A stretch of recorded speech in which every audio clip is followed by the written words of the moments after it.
A maior flor do mundo, de José Saramago. As histórias para crianças devem ser escritas com palavras muito simples, porque as crianças, sendo pequenas, sabem poucas palavras e não gostam de usá-las complicadas. Quem me dera saber escrever essas histórias, mas nunca fui capaz de aprender e tenho pena. Além de ser preciso saber escolher as palavras, faz falta um certo jeito de contar. Uma maneira muito certa e muito explicada. Uma paciência muito grande. E a mim falta-me pelo menos a paciência, do que peço desculpa. Se eu tivesse aquelas qualidades todas, poderia contar com pormenores uma linda história que um dia inventei, mas que, assim como a vão ler, é apenas o resumo de uma história, que em 2 palavras se diz. Que me seja desculpada a vaidade, se eu até cheguei a pensar que a minha história seria a mais linda de todas, as que se escreveram desde o tempo dos contos de fadas e princesas encantadas. Há quanto tempo isso vai? Na história que eu quis escrever, mas não escrevi, havia uma aldeia. Agora vão começar a aparecer algumas palavras difíceis, mas quem não souber deve ir ver no dicionário ou perguntar ao professor. Não se temam, porém, aqueles que fora das cidades não concebem histórias nem sequer infantis. O meu herói menino tem as suas aventuras aprazadas fora da sossegada terra onde vivem os pais. Suponho que uma irmã, talvez um resto de avós e uma parentela misturada de que não há notícia.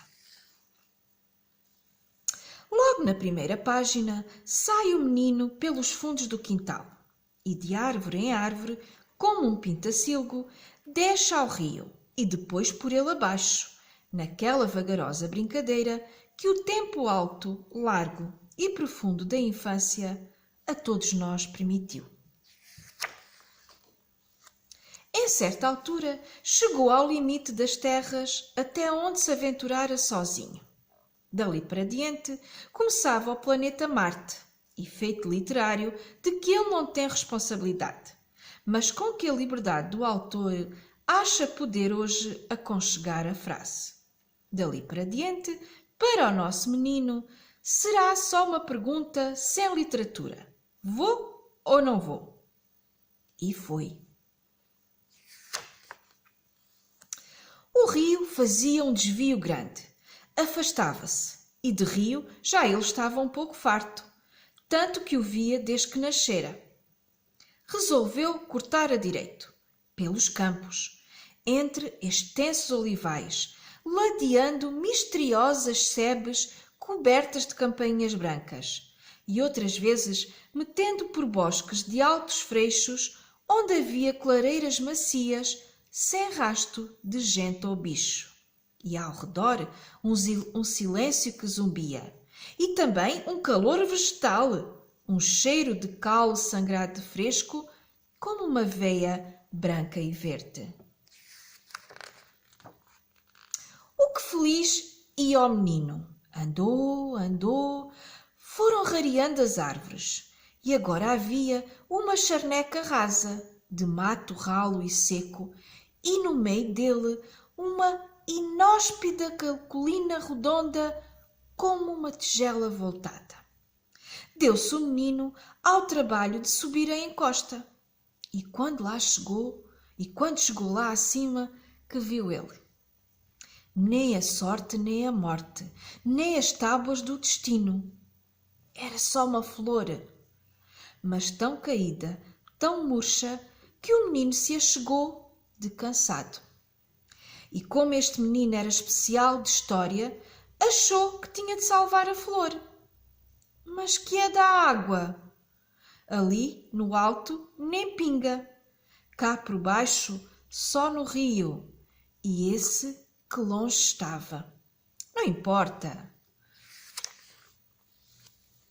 Desce o menino a montanha. Atravessa o mundo todo. Chega ao grande rio Nilo. No côncavo das mãos recolhe quanto de água lá cabia. Volta ao mundo a atravessar. pela vertente se arrasta. 3 gotas que lá chegaram.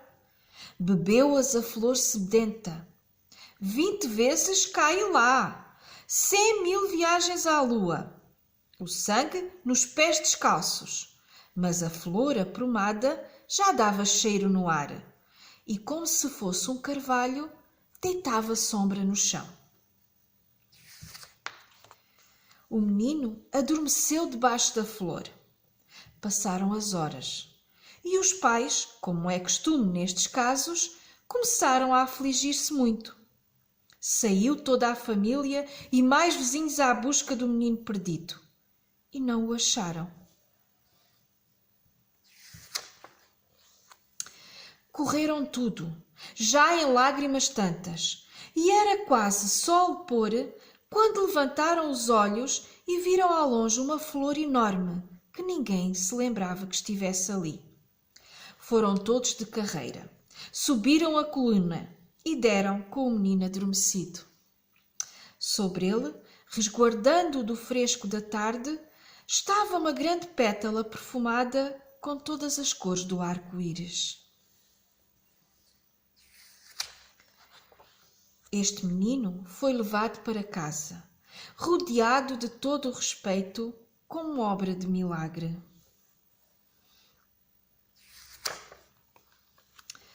Quando depois passava pelas ruas, as pessoas diziam que ele saíra da aldeia para ir fazer uma coisa que era muito maior do que o seu tamanho e do que todos os tamanhos. E essa é a moral da história. Este era o conto que eu queria contar. Tenho muita pena de não saber escrever histórias para crianças, mas ao menos ficaram sabendo como a história seria e poderão contá-la de outra maneira, com palavras mais simples do que as minhas. E talvez mais tarde venham a saber escrever histórias para as crianças. Quem sabe se um dia virei a ler outra vez esta história, escrita por ti que me lês, mas muito mais bonita.